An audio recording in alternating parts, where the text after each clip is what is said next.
After, I think started dating October of 2011, and as I mentioned, this bubble, where he'd come over to my house and not leave for like 3 or 4 days, just smoking cigarettes and playing music and reading poetry to me or painting me, or, just talking. And then he would disappear. And there'd be just no way to get a hold of him, no way to contact him. At first, I didn't really think anything about it, but he disappeared at one point,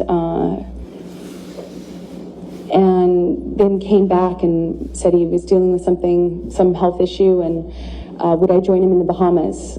And I think that's when I learned he had an island, and I was on a trip with a friend of mine in Spain, and it was for the holidays, and I kind of rerouted my trip so I could come and land in LA landing in Miami instead of LA, so I could go and meet him on the island. And he had Keenan come and meet me on that trip, like in Miami. I get off one plane, get onto another, and go and join him on his private island. And I noticed he was drinking Beck's and tea, like lots of tea. And I didn't foolishly think anything of it. I just, thought the man really, seriously, I missed it before, but really, really loves tea.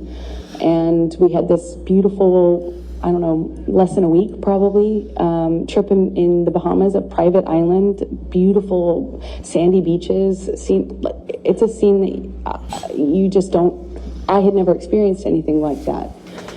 It was a beautiful place, a beautiful time, and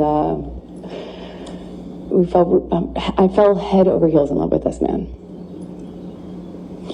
So, after the Bahamas, I assume you came back, and are we talking now early 2012? Yes, that's correct. Okay. So, what were you doing work-wise while you were dating him in this early stage? What I always do, I would be taking job to job to job, going from one movie to the next, mostly not filming in LA. So weirdly, you live in LA to go shoot on location in other places. So when I was in town, we would go back to this bubble, like insular bubble with beautiful, blaringly loud music and no one else and nothing else. And then I'd go off to work. And so would he. Eventually, yeah, he left to shoot Lone Ranger, I believe. Okay. Now, we've heard a little bit about Lone Ranger, and that's about mid-2012, is that right, when he was shooting that? That sounds right, mid-2012, yeah. And were you shooting anything at that time? I was shooting...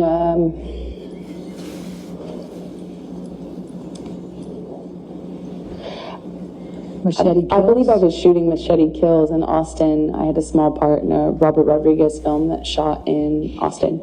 Okay. I think Johnny was shooting and then having some time off, and there was just a lot of travel, a lot of movement, so. Okay.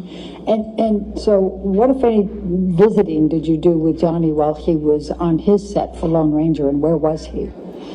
Well, he was filming all over the Southwest, and at some point I came to visit him and on one of his locations, and I would stay in the house because I couldn't really, occasionally I would leave with his security guards, but I didn't really have anything to do but visit him for a few days. So I'd cook and kind of stay at home and paint or whatever and wait for him to come home and have dinner ready. And we would have these little bubbles, but kind of scattered throughout the Southwest as he was filming.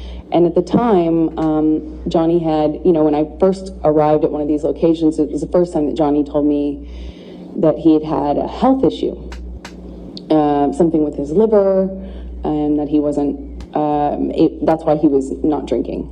He was drinking a lot of tea, like a lot of tea.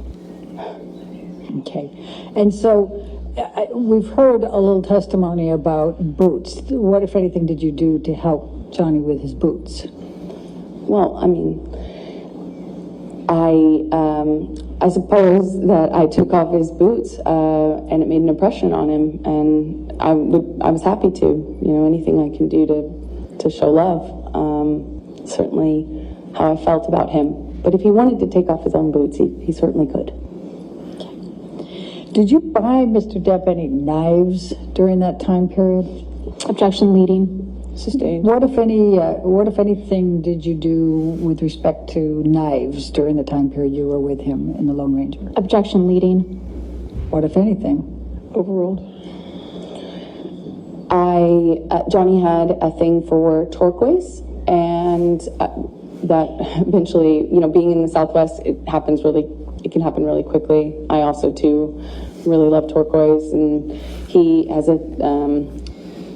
loved knives. He loves a lot of things. When Johnny loves things, he does it a lot, and lots of it.